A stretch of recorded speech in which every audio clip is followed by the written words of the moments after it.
নমস্কার, শুভ সকাল, good morning. প্রতিদিনের ন্যায় আজকেও TNN অরিজিনালে আপনাদের স্বাগত।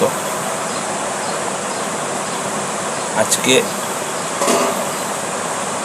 উপাসনা এবং খাদ্য এর সেকেন্ড পার্ট বলবো।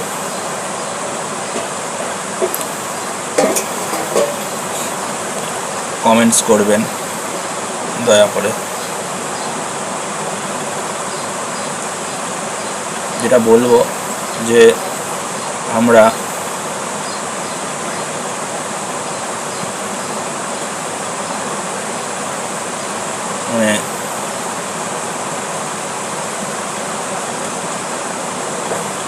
উপাসনার উপাসনার জন্য বা সেই উপলক্ষে আমরা বিভিন্ন খাদ্য গ্রহণ করি। যেমন শনি পুজোতে সিন্নি খাই ফল দিয়ে, আদার্স নারায়ণ পুজোতে সিন্নি হয় ফল দিয়ে। এছাড়া বিভিন্ন পুজোয় আমরা লাড্ডু, ফল এবং নানা রকমের খাবার খেয়ে থাকি। আচ্ছা, খাবারগুলো কি বিজ্ঞানসম্মত কি? একটা কথা বলতে চাই, খাবারগুলো কোনো বিজ্ঞানসম্মত না।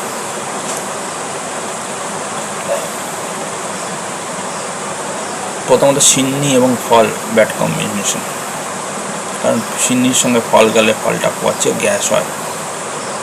অনেকে পরবর্তীকালে এটা রিপারকেশন শরীরে হয়, কিন্তু কিছু বলতে পারে না, রিচুয়াল।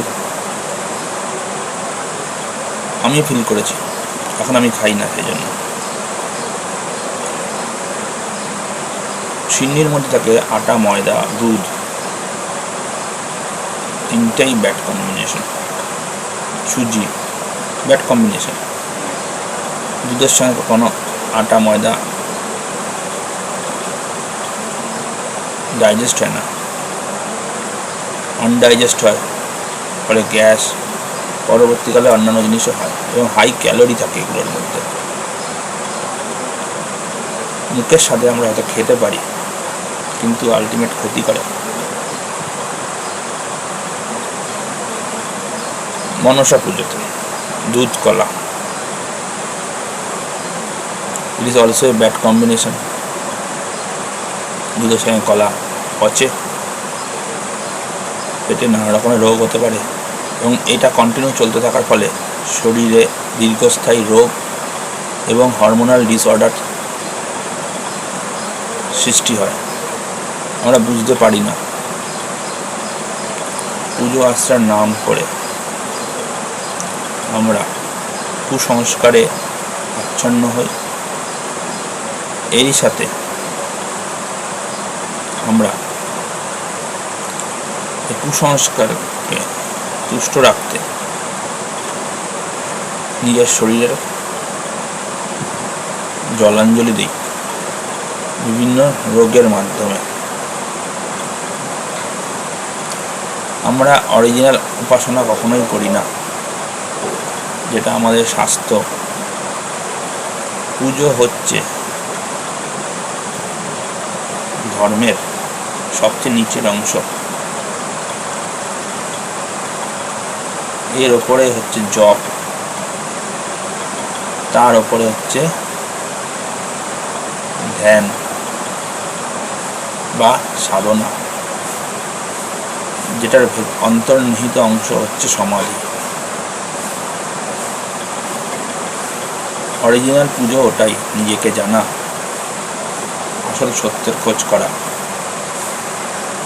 কখনোই মূর্তির পিছনে অন্ধভক্ত হয়ে দৌড়ানো নয়। জগতে কেউ ব্রাহ্মণ নয়, এটা জেনে রাখবেন। কেউ না।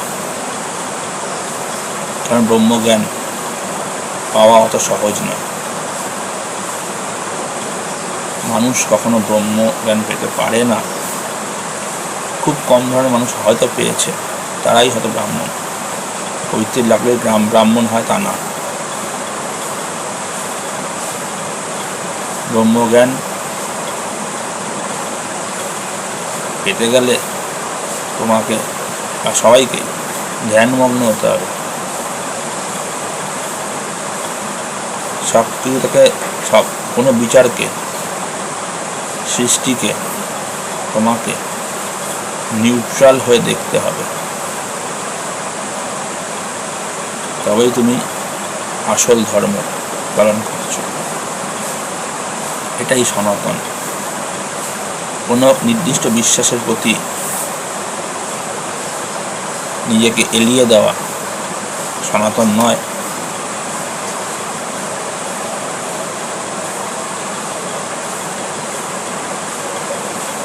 যাই হোক, এই ফুডের ব্যাড কম্বিনেশনের ফলে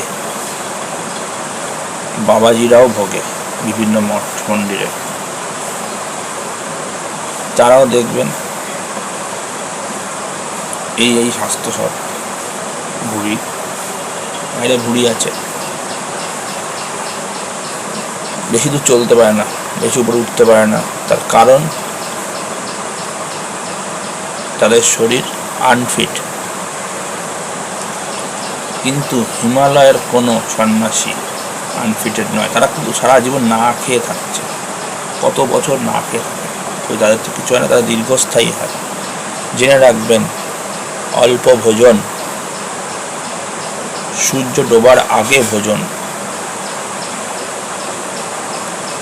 লাইফকে, জীবনকে দীর্ঘস্থায়ী করে, লং লাইফ করে। আর অতিরিক্ত ভোজন, বারে বারে ভোজন লাইফকে ক্ষণস্থায়ী করে। আমরা কিন্তু খাওয়ার জন্য বাঁচি না, বাঁচার জন্য খাই। প্রত্যেকটি প্রাণী কিন্তু বাঁচার জন্য খায়, খাওয়ার জন্য বাঁচে না। ওই জন্য তাদের শরীরে কোনো রোগ হয় না।